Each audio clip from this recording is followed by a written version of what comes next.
Julie Kimball, and wow, what a turnout. It's just so wonderful to see so many of your familiar faces. Thank you so much for being here to remember Penn today. He'd be tickled to see how many of you came who still remember him. And he'd also be tickled by how many bow ties there are in this crowd. I've noticed. Penn had a wonderful life. He'd be the first person to agree with that. And he always lived it on his terms.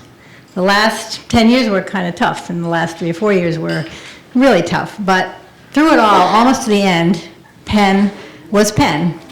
And I'm going to tell you how I know this. At the nursing home where he lived the last few years, they would bring him a bowl of oatmeal every morning, and they'd put a little side dish of bacon next to it. And Penn got in the habit of taking the bacon piece by piece and tossing it in the trash, just right one after the other. Wouldn't say a word. And Lisa or I or one of the nurses would scold him and say, Penn, stop doing that, eat your bacon. Wouldn't say a word, just kept tossing it in the trash. This went on, for months. I don't know why they kept bringing the bacon. Anyway, one day, he was feeling a little more talkative, and I said, Penn, you used to like bacon. He said, I still like bacon. I said, well, then why are you throwing it in the trash? And he said, makes everybody mad. Exactly. As people get very old, I find sometimes they seem like they're kind of in a parallel universe. They're there, but they're not really there. And Penn got so he was sleeping all the time, and he was frail. But still, inside, there was that guy that you all know who just thought, boy, what's more fun than making somebody mad? So I hope some of you have all come with stories today about times that Penn enlightened you or inspired you or made you mad, because we want to hear them all.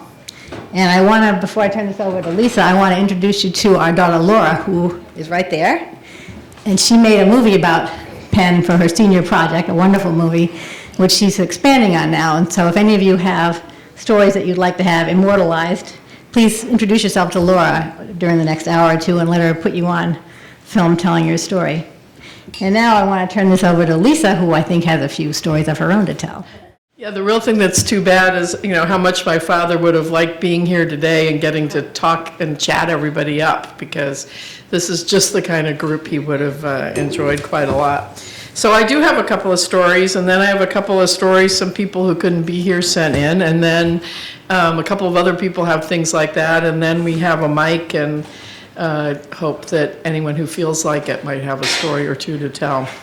So kind of the earliest story from my growing up is one that we put in that little flyer, which is the story that when I was 2, my father carried me into the voting booth in Connecticut and pointed to the Republican lever and said, hot, hot, don't touch. And although I can't actually remember that myself because I was only 2, but it seems highly plausible.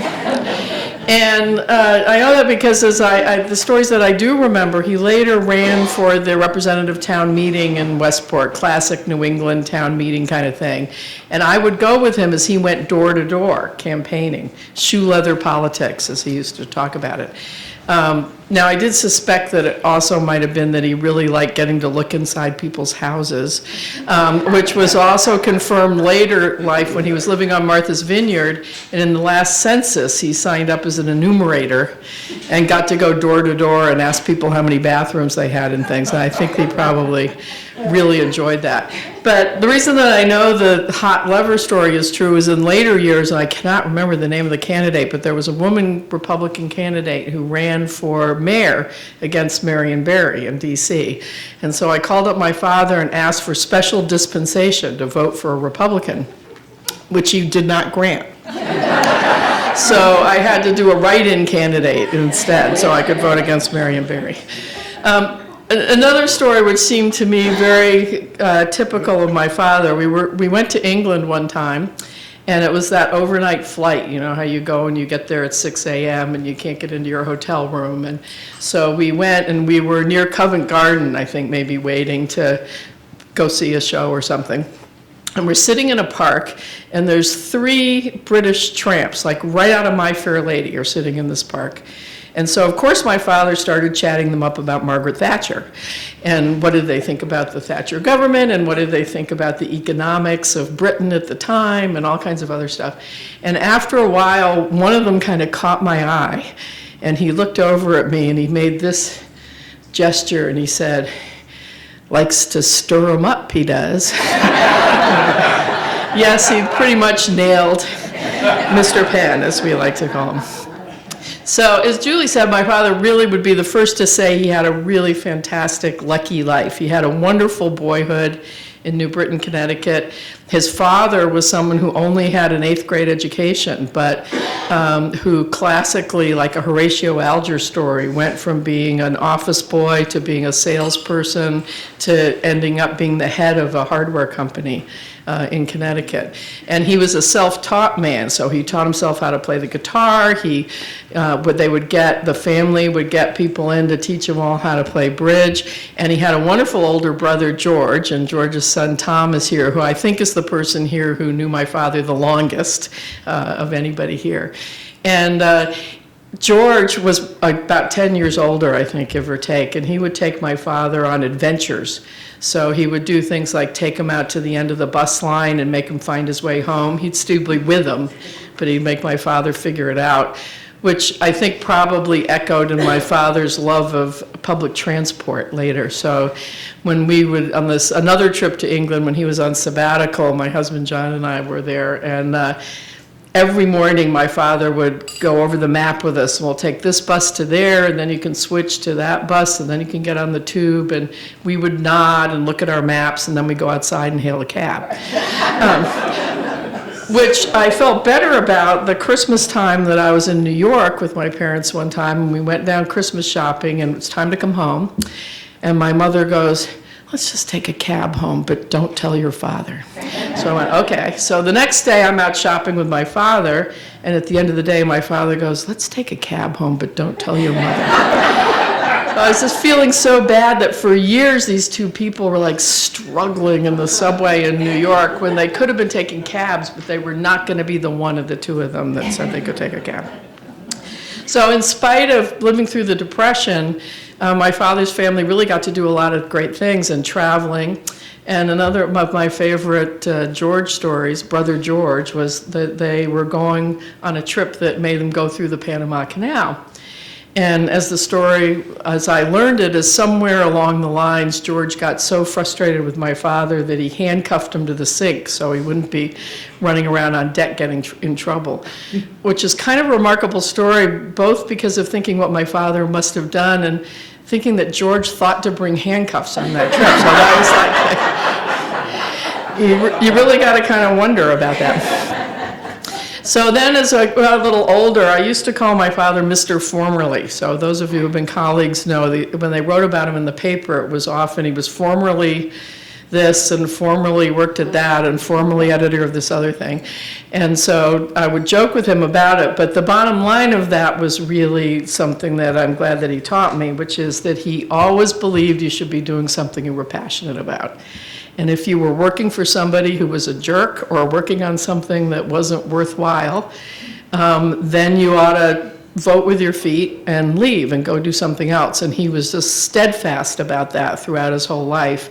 And I've been a little Ms. Formerly myself as a result. But I think that and one of the quotes that, and by the way, this is Laura's great film loop that we're looking at here, he really believed that anybody could make a difference in the world, and that, we all ought to be going about trying it. So that was very important.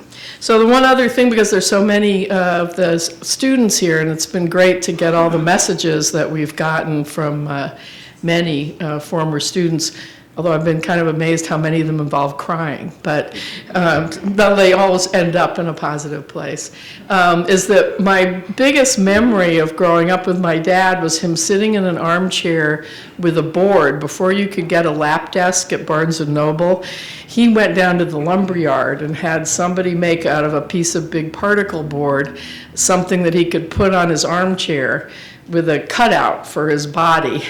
And he'd be sitting there writing on papers every night, all Saturday, all Sunday. I would notice that a lot of times the paper seemed to have more of his writing on it than the paper itself. And he would, and you'd see him like working up to "Don't Bury the Lead," which was often on many of the papers. But he really cared about trying to help people get into a profession which he really loved himself. And even with the file situation, which I think a lot of you know about, that, might have made you into a bitter or cynical kind of a person, he remained overall very optimistic and, reflecting positively on the experiences that he got to have. And I think one of the great reflections of that is here, because of course, pretty much all of his peers have been gone for a while already, but he had friends in many generations. So even though that was true, that many of them were gone, many of you are still here. So I just want to read a couple things that some people wrote in and gave me permission to read, and then I'll give John his warning bell that he has one to do too. So one of the great messages that came in that was sent to Julie, then I asked him if we could read it, was David Gonzalez, who was a student of Mr. Penn's, as we like to call him, and that was because the Chinese restaurant on the Upper West Side of New York couldn't seem to get Kimball, so he was always Mr. Penn with the delivery guy. So he said, on a personal level, Penn changed my life. He put up with an arrogant, know-nothing kid from the Bronx and pushed me harder than anyone has before or since to reach my potential. He made me think fast, report deeply, and write with grace, though it took 6 years for those lessons to be reflected in my copy. He taught me to look inside myself, to delve into the feeling behind a story or scene, a lesson that came out of the blue one day discussing my rather tepid first draft of my thesis. It was about inner-city Catholic schools, the schools that educated me. And Penn noted how I wrote it like I never had any experience with them. He asked me to tell him about my life, so I did. Everything from growing up in the South Bronx during the years of fire, going to Cardinal Hayes, then off to Yale, where I stopped being pre-med and became a photographer instead. It ended with me talking about something that I'd avoided since 1980, my father's death, the dreams he had for me, and the suspicion on my part that I'd let him down. When I finished, Penn and I were both crying, but he put me in touch with emotions that provided a context for my writing and continue to this day. I'm of a generation of Puerto Ricans from the South Bronx whose parents worked like dogs to make sure we would become something. They toiled with their hands so we could work with our minds. To them, the idea was to get a good education and get out of the South Bronx. So there I go off to Columbia for that good education, and what happened? Penn sent me right back to the South Bronx for my beat. In that moment, he changed my life. He put me in touch with a place that I've come to chronicle at length over the years. These days, most people associate my writing and photography with the South Bronx, but I owe it to Penn for sending me back there in the first place. I love him deeply and will miss him always. Best, David. I entered the Kimball family in the mid-1970s when Penn was trying to get the information that became the basis for the file. And I was a litigator at the Justice Department, and Penn was trying to get information out of the FBI. So I really wasn't supposed to help out on this escapade, but I did. Penn and I worked out a modus vivendi. Every time I got a drink from his refrigerator, he got to ask me one question about the operation of the Freedom of Information Act. So if I came back from a bike ride or a run, Penn would be hovering near the refrigerator, and I would stay away from that. But there were some nights at 12:30 in the morning, I was the only one up in the house still reading, and I'd go over to the refrigerator to get a soft drink, and I'd open it, and I'd hear this, aha, from the back of the house. And Penn would come out with a typed out question about the Freedom of Information Act in 5 parts. And so after about an hour, I'd get to bed after being fully briefed. But all that work on the Freedom of Information Act led to the production of a film by a man named Michael Barnes, The File. Barnes's career spanned several decades as an award-winning producer for the BBC, and he produced the film The Citizen K about the file, which was shown in Britain and then in PBS on the Frontline series. And Michael couldn't be here today, but he asked me to read a report on how the film came to be made, which was really allowed Penn to turn his investigator's craft to his own case and to find a real level of comfort, or as we'd say, finality today. Barnes writes, I first met Penn while a young BBC journalist and filmmaker in 1967. He had been invited to lecture to a group of greenhorn European journalists on the glories of the American media at the month-long Salzburg seminars funded by the CIA. Penn's fellow lecturers were among the great and good of American media, including the managing editor of CBS News, the editor of the Atlantic Monthly, and a senior editor from the New York Times. But it was Penn's engaging personal qualities that immediately singled him out. His genuine interest in all of us, an irreverent mischievousness, a passionate commitment to the discussion of serious ideas, charm, warmth, love of debate, and an unnerving directness as he goaded us into thinking deeply about issues that really mattered. Above all, he was simply fun to be with. Little did we know that just how closely our paths would overlap in the following 40 years. I went on to make many BBC films in the United States, and Penn took a fatherly and amused interest in them, sometimes goading me to take a tougher line, sometimes sharing my little triumphs, sometimes advising me on just where to find the real story. For example, I was once researching a story on freedom of information in England. A businessman had just retired and rewarded himself with his pride and joy, a gleaming new sports car, which sadly promptly burst into flames. Despite an endless request, neither the manufacturer nor the British Department of Transport could be persuaded to shed any light on the cause. Following a tip from Penn, we flew a reporter to Washington and called the U.S. Department of Transportation from a public phone box, a real Kimball touch, even before call identifier was invented. Using publicly accessible records, they took just a few minutes to disclose that this particular vehicle had a well-known electrical failure that accounted for its vulnerability to engine fires. Game, set, and match. I would sometimes meet Penn when he came to London. One day, he would disappear to dine with his Balliol colleague, the former Conservative Prime Minister Teddy Heath. And the next, as his family rolled their eyes to the heavens, he approached the tramps in Covent Garden and began questioning them about their views on Margaret Thatcher. One might think this somewhat bizarre. Big mistake. Penn was genuinely interested in the story of other people and their lives and their opinions, no matter whom. In the mid-70s, I had become increasingly interested in the intelligence service's surveillance of law-abiding citizens. At that time, British government funding cuts had effectively denied school places for 5-year-olds. In one country town, young mothers had organized a protest march during which an alert reporter recognized plainclothes police with long lenses filming the protesting mothers.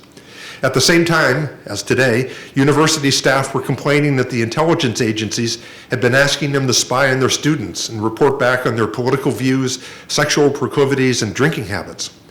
I covered all this in a film called Halfway to 1984, in which the Secretary General of the International Police Association stated that millions of files already existed on law-abiding citizens, containing libelous gossip and guesswork, and that once in the system, it would remain there. In his words, they constituted a political time bomb.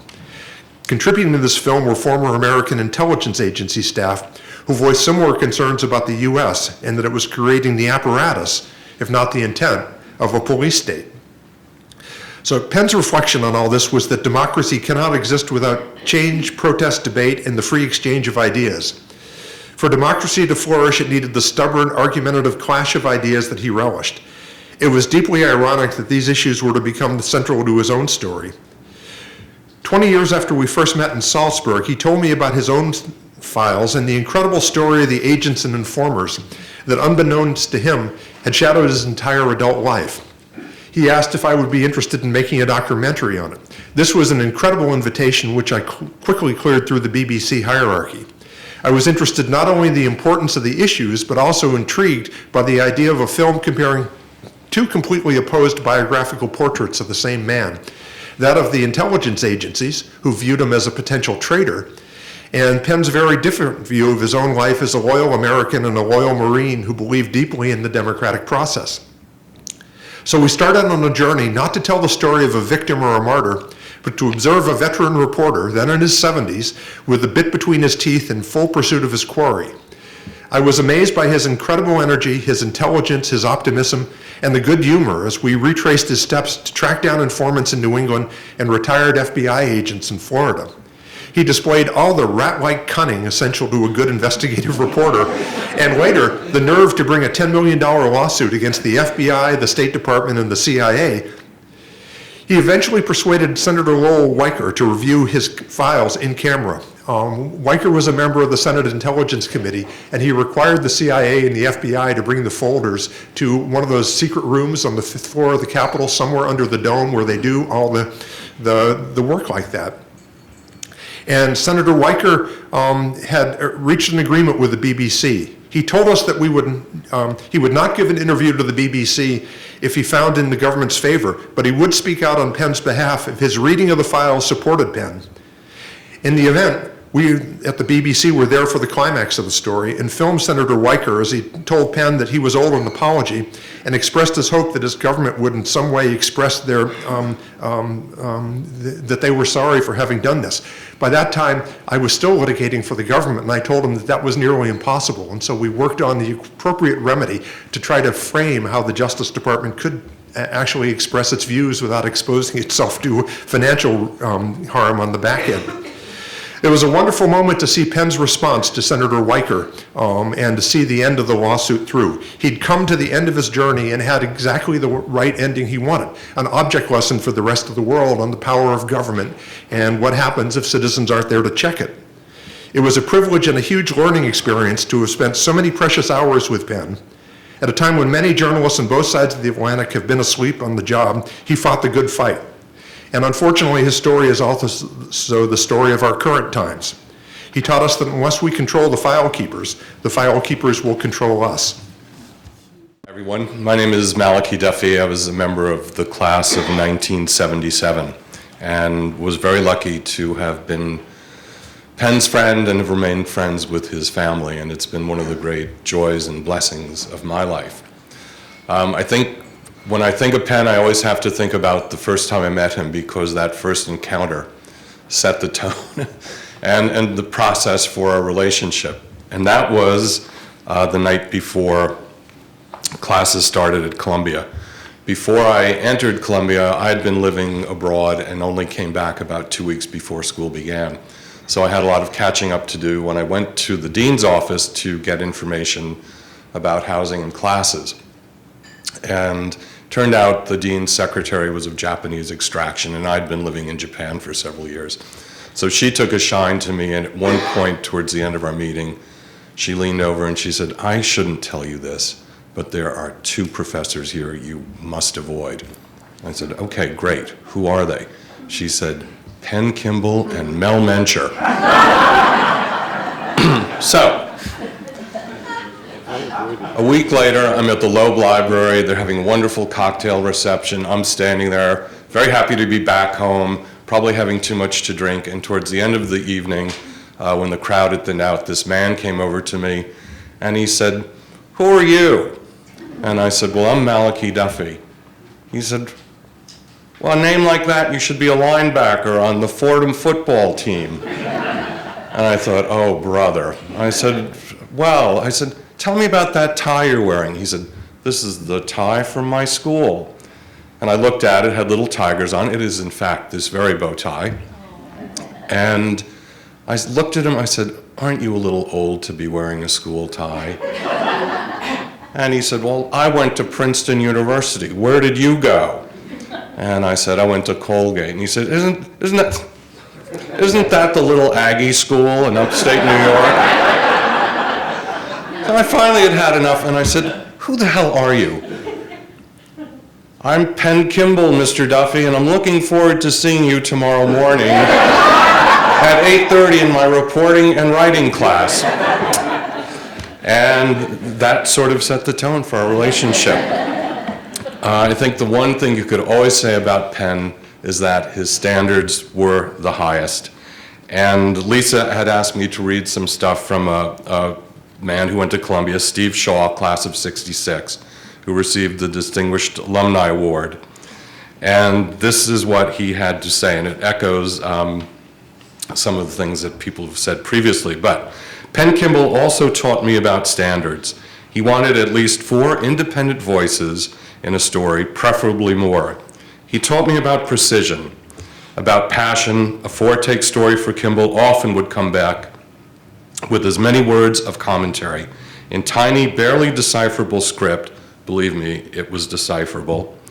In blue ink, often tearing the story apart, reordering it and suggesting questions that should have been asked and assertions that could have been made. Only rarely would you see, always written in red ink, "Well done," all in caps. The other thing that you have to know about Penn's methodology is that one of his favorite comments was, "You've buried the lead." And finally, Julie, having seen this happen so many times, had a rubber stamp made for Penn that said, "This is your lead." And kids would get that back and get the comments and got the message. He could be harsh. As Lisa said, there were a lot of people who Penn made cry, and it would often be in class. I had an email from a classmate recently, and she is a tough woman who is in journalism in Houston, Texas, and she said, he is the only man who ever made me cry in public. And I also had an email from another classmate who's a broadcaster in St. Louis, and he reminded me of a comment Penn made once. This guy, Darrell Conter, was being a little slow about something, and Penn just shook his head and said, I don't know about you, Conter, it seems to me you're embedded in amber.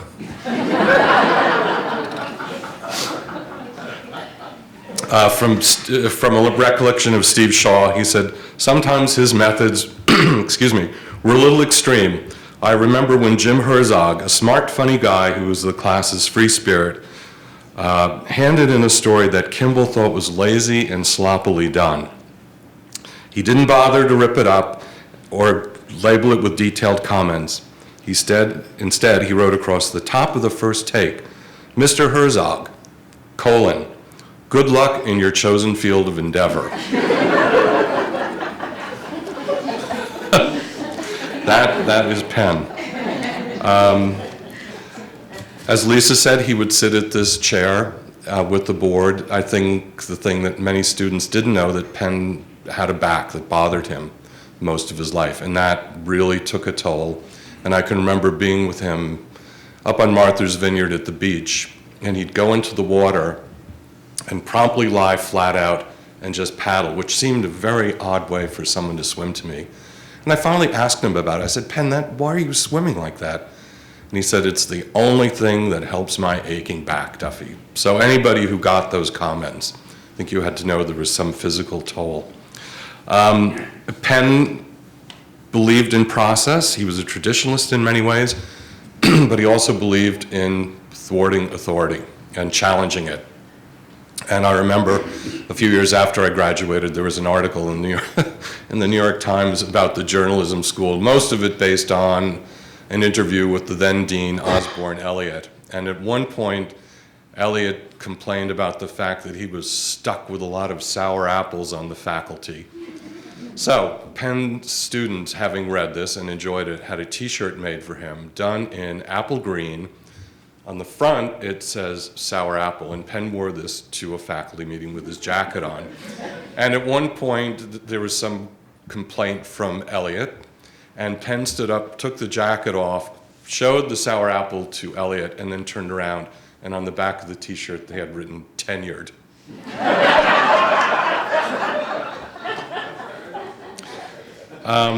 Penn, as Lisa told you that wonderful anecdote about the guys, the My Fair Lady guys in London, Penn loved to stir the pot and loved in a discussion to just throw little bombs out there. I mean, there was a bit of an anarchist in him. He'd throw these bombs out, and my favorite story about that is from his childhood, when as a boy, little Petey Kimball, he told me he walked into a room, a cocktail party his parents were giving, all, of course, very good Republicans up in industrial Connecticut. And he took a look at them and then stood there and said, don't you think FDR is great? The other thing about Penn, despite his being harsh, and he could be harsh, and he was tough, but he was also very kind. He was one of the sweetest people I think I've ever met, and one of, I think, the great joys of my life was getting to know Penn as a sweet man, because I certainly did have my moments with him in journalism school. But I could see it in the way he dealt with other people, his great feeling that people need to help each other and people could help themselves, and a great belief in what human beings could do. There was a quote up here before. Penn there were a few things that I took from him in particular. One of them is that there are no boring stories, only boring journalists. A correlation to that is something that Steve Shaw wrote in. A good reporter can have a conversation with anyone. All it takes is one good question. And the other thing that I remember in particular that Penn sent to me after a story I'd written about an old age home up in the Bronx was that every single person in the world has a story, and every single one of those stories is worth telling. So, I know we're in a room full of journalists and reporters who aren't boring, and I'm sure you all have stories about Penn, and I think the floor can open now to hearing more about Penn Kimball. Hi, my name is Jane Hauserman Rainwater, and I've known Penn since I was about 12 years old. And I'm not a journalist. I didn't go to an Ivy League school. I'm sure Penn thought me going to art school was probably a big old waste of time. But we had a very different relationship, and we were swimming buddies. And so I wrote this little short story about our swimming adventures. It's called Marine Swimming at Squipnocket Beach. The large stones underfoot are the hardest part, plus the gruff and unforgiving demeanor of my swim partner, P.T. Kimball. The ex-Marine cipher and original cranky Yankee was all business at the beach. We were there summer afternoons precisely at 4 p.m., rain or shine, high tide, low tide, June or July, to swim vigorously in high surf. We struggle to balance on the shifting shoreline. We wear old tennis shoes so our toes are not stubbed and hopefully our shins will not be banged blue. We wade gingerly so we don't tump over and then plunge headlong into the icy ocean. I stifle the urge to scream out from the shocking cold. The Marine swim goal is to take it all in stride, not wimp out or be a disappointment to a man I admired so much. PT, crawl strokes, out of the way out, too far out for my comfort, but I man up and paddle out. As we bob in the waves, wisdom is dispensed. First, a joke. Jane, what are the best things about being a college professor? And I would say, I don't know, Penn. And he would say, June, July, and August. Next, he would make a pronouncement. This cold water makes me feel alive. Then a gloat. Beats working. We swim diligently for exactly 20 minutes, drift in and stumble out. PT drives off with an orange and black towel from his Princeton days. For the first time in the whole afternoon, he turns and looks at my slender frame and shares a rare smile, beaming at my bravery and ability to stay in, keep up, and be quiet.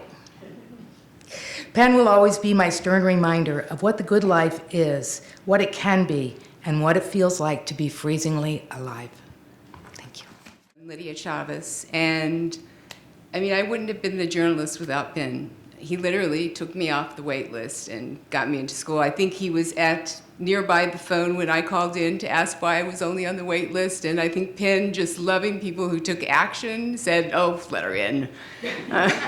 But something that someone hasn't mentioned also is that I took a spring seminar in urban reporting, and I'm forever indebted to Penn to letting me see how difficult it is to take on really complicated projects and how important it is to do it thoroughly. And he would throw all of these reports. One of them was Roosevelt Island, and all of these major reports that we had to read, and all of these people we had to interview and understand, and numbers we had to look at. And he really made me unafraid of anything complex, and that just carried me throughout my career. So he was an amazing man. I'm Bruce Porter, class of '62, and a retired professor at the J School. And Penn changed my life in two ways. One, I went to Hamilton College. It's not an Ivy League college, but it's known as the Harvard of the Oriskany Valley. I was in the lower quarter of my class. I was on social probation and had the stupidity to have the dean write me a recommendation plus I stammered. Plus, I wasn't on the school newspaper and had never worked in anything remotely like journalism. I was from New Britain, Connecticut, which is where Penn is from. And Penn said, well, I'd like to help you out, Bruce, but you haven't given me a lot to work with here. But But I'll make a deal with you. If you go and get yourself a job, work for a year on a paper, and have the editor call me so I can talk to him, then I'll decide whether to see what I can do. So I did that, and I got in. Shortly before graduation, Penn told me, you know, Bruce, you're never going to do very well in this business if you compete in doing the same thing everybody else does. Your forte is going to be doing something different. And I want to tell you a story, he said. It's about Murray Kempton. He said Murray Kempton was covering the World Series of 1956 during the Don Larsen's Perfect Game. And he went in, or he didn't go in. He knew that the locker room, the Yankee locker room, was going to be jammed with reporters. And he didn't go in there. He went to the Dodger locker room, and there was Sal the Barber Magley, who was the pitcher who lost that game and who had limited the Yankees to only 2 or 3 hits. And it was one of the best games he'd pitched all during the year, only there was nobody there to get his reaction to having one of his glory days eclipsed by the ace, Don Larsen. So he said, remember, Kempton, and I always did, and it had a remarkable effect on my life. I'm Maureen Beasley, class of 1963, and I think one of my classmates is here too. Dan Sutherland? Yeah, okay, great. Well, when we found out the news of Professor Kimball's death, we started emailing back and forth to each other in the class about how much he had meant to us. And I've saved some of those emails and put them in a package that's back on the table for the family because our class really wanted to express its condolences to the family. Unfortunately, it was raining today, and I walked to the subway, and they're a little bit wet, but I will share a few of the highlights with you. Bonnie Stretch, for example, said that it was Penn Kimball who got her job on Saturday Review and changed her life. Dick Levine, who's had a very illustrious career at Dow Jones, said that when he was a young whippersnapper, he went to Professor Kimball's office, and Kimball said, oh, what are you going to do? And he said, oh, I'm going to be a sports reporter. I think it'd be good to go down south in Miami in the wintertime. And Kimball looked at him and said, no, I don't mean to offend any sports reporters, but he said, why don't you do more with your life? And so Dick said that really made him think. And he considers that remark what he had based his subsequent career on with Dow Jones, a very illustrious career. And then there's a long story, which perhaps the family can sort of sort out from our emails. But anyway, a couple of people in my class were in that new field of television. And they were trying to put on an election night television program at the journalism school. But unfortunately, the returns were slow to come in, and they really didn't know how to handle it very well, and they didn't know what to say. So, once again, Professor Kimball came to the rescue, and he kept feeding them notes so they would sound good. And they said in their emails, because there was some dispute over exactly how many members of the class were involved in this, but they said, I wonder if we really thanked him. for that. So I would like to thank him now on their behalf. And I would also like to thank him on my behalf because I was told years later that he was the voice that gave me a Pulitzer Traveling Fellowship out of the class. And I think that helped me get a job in the Washington Post. And so I'm very much indebted to him. He was a wonderful man. Thank you. My name's Eileen Cantian, and I'm still at the Baltimore Sun, where I went when I left Columbia in 1979. When I was listening to these stories of his criticism, it came back in my head about the written notes on the stories. And of course, it was all done on typewriters at the time. And the mailboxes, the little wooden mailboxes in the journalism division, and you would go and pick up to see what somebody had written there. And once, when we were doing editorials, I picked it up and I thought, wow, it says good editorial writing. And then I opened it wide and it said, good editorial writing is not preachy. This is preachy. And it went on to tell me how it really could have been so much better. And he was right, of course. But the other thing he did was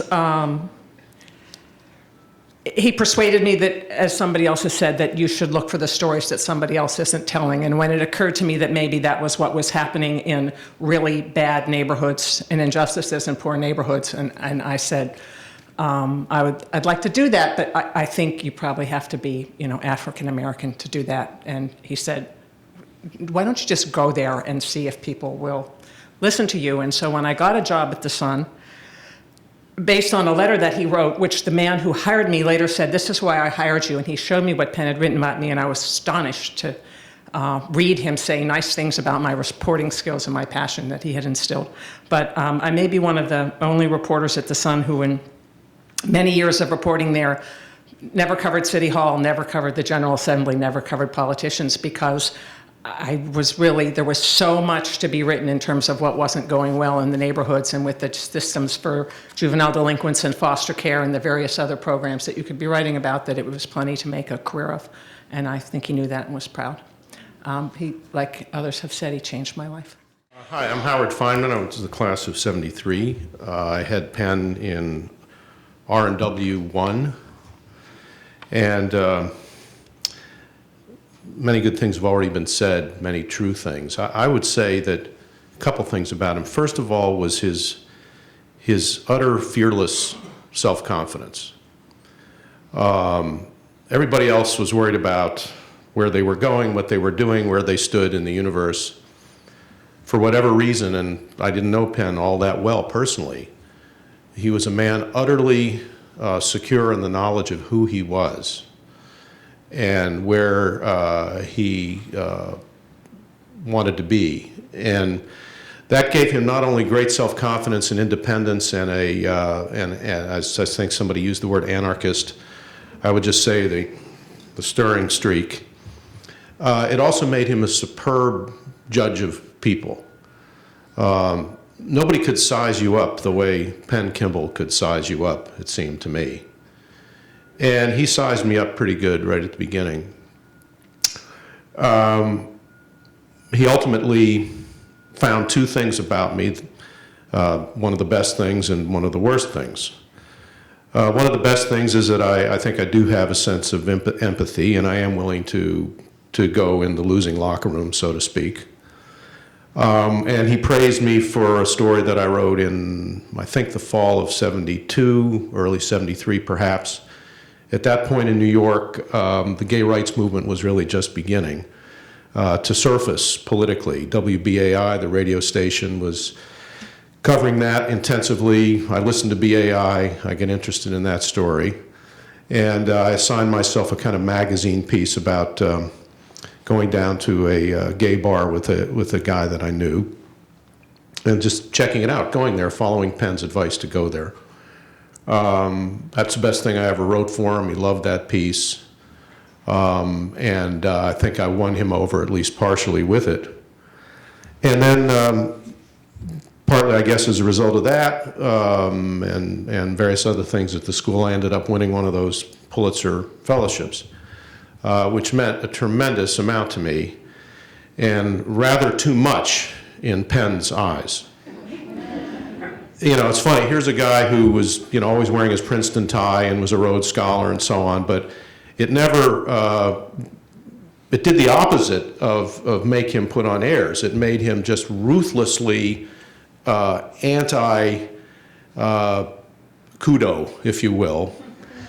And also, you know, there was that famous book that was popular in the 50s and 60s by David Reisman, the sociologist, that divided the world into people who were inner-directed and people who were other-directed. Penn was the ultimate inner-directed person, and it bothered him that anybody in journalism would be anything other than like him. So on the day that they had a ceremony when I won one of those Pulitzers, Penn took me aside and said, you know, I was helpful in that. You deserve it. And I also was afraid that if you didn't get it, it would crush you.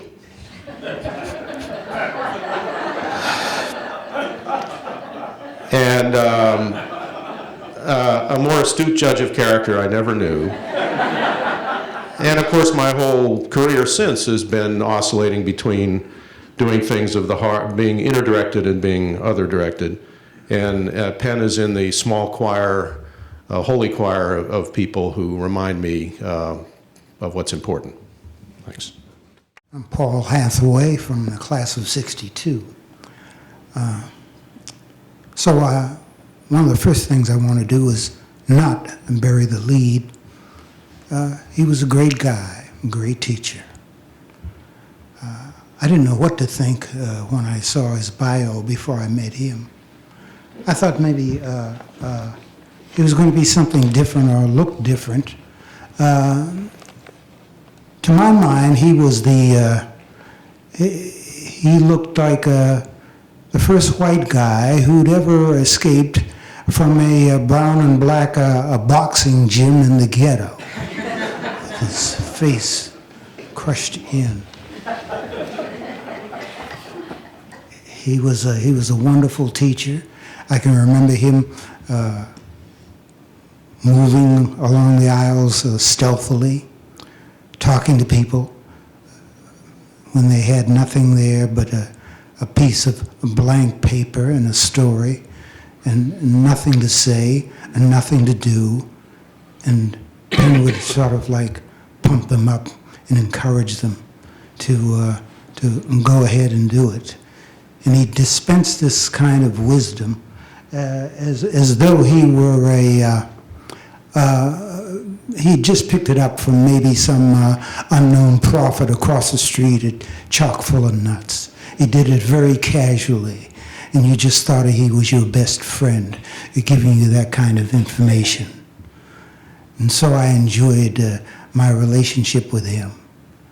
I remember so well, too well perhaps, about 2-3 weeks into my classes at Columbia, he sent a word through a friend, through another friend, to me. I don't think he wanted to hurt my feelings, but he said, you know, I stood up for you, meaning he wanted to see more diversity at the school. I stood up for people to make inroads into Columbia Graduate School of Journalism, and I wanted to see him do well. So tell Paul I don't want him to let me down. Gee, I didn't know whether I was letting someone down or not, but it certainly revved me up, and I wanted to be there. So I enjoyed my year at Columbia, but each time I saw him get up there and stand, and he'd say something like, well, you know, when you're doing a story like this, and some guy's been arrested, you don't know whether they're being whipped in the back room at the police precinct with a rubber hose. You don't know that, do you? And I said to myself, no, I don't know that, yeah. But it was the kind of thing that he put on your mind. He made you think of that. He made you understand the world outside of journalism school, and you never forgot that. I thought of him always as a iconoclast who brought down those who thought they were high and mighty. The guy who was he was out to fight the principles, and of course that 3.5 decades, I believe, of fighting the government to clear his name was evidence of this iconoclast, this man who wanted to do right by himself, but also by those who couldn't do right by themselves. So I admire him. And for somebody to mention this morning, this afternoon, that Murray Kempton, who was also one of my favorite iconoclasts, and it's funny his name should come up. I thought of him also today. He was a graduate of Johns Hopkins, not far from here. And so I just want to say this, that the iconoclast is dead. The iconoclast is dead. Long live the iconoclast. It's great. Those are all wonderful stories. You know, I was laughing at the iconoclast thing as we teased my father that the motto for Balliol College, where he was as a Rhodes Scholar, is tranquil consciousness of effortless superiority. Okay, well, I guess you've already seen me, but to add, I think that another thing that Penn gave all of us is what a privilege it was to be a reporter, like how amazing it was to be able to enter other people's lives and to do that very carefully and responsibly. Hi, I'm Eric Pianin. I was in the class of '69, and Penn was one of my professors and perhaps the greatest teacher and influence in my life. Like a lot of other people who were sort of jarred by the experience of meeting him for the first time, or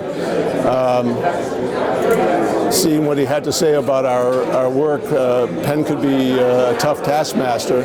Remember, I wrote a story about the New York teacher strike and the effect it was having on Hispanic families who had never before challenged